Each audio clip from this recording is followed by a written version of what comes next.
and welcome to another episode of Lori's Learning Journey. Thank you for joining me. So today we ask the question, why does it feel so good to not be perfect? Well, the deal is that none of us are perfect, but our cultural DNA is Puritanism. And Puritans are like, you have to be perfect. We're like, but I don't want to be perfect. And what happened during COVID is we all looked around and went, I don't know what I'm doing, and neither does anyone else. Wow, that's a relief. Because if you don't have to be perfect, you can be vulnerable. You can be good. You can be learning. You can be in process. And what happens when you're not perfect, Brene Brown talks about this a lot. She calls it the power of vulnerability. People don't fall in love with your strength. They fall in love with your vulnerability, with your openness.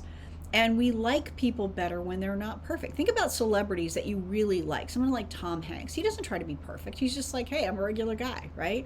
Celebrities that we tend to not like, who shall go unnamed, are trying to act like they're perfect all the time. We're like, no, you're not. Because when someone else is trying to be perfect, we feel like we have to be perfect. Now, there's a reason for this. There's a thing called the vagus nerve. It goes from the base of your brain, the most primitive part of your brain, into your stomach. So it's literally your gut reaction. And it's when you see something and you feel a certain kind of way. It's literally pattern recognition. It's also the nerve of mirroring. When you listen to a singer sing, your vocal cords involuntarily mimic what that singer is doing.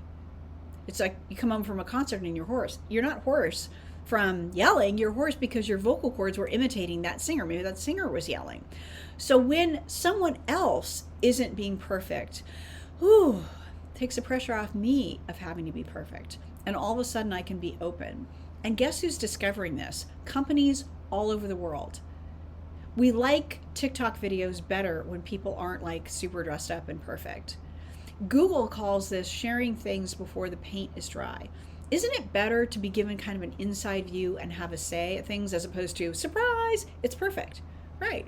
So it feels good to be perfect because we have permission to be human. We can still be striving to be good. We all are. We're trying to be better. We're trying to be a better version of ourselves. But isn't it nicer when you can admit that you're not perfect along the way? So how will you give yourself permission to not be perfect today and see how that feels?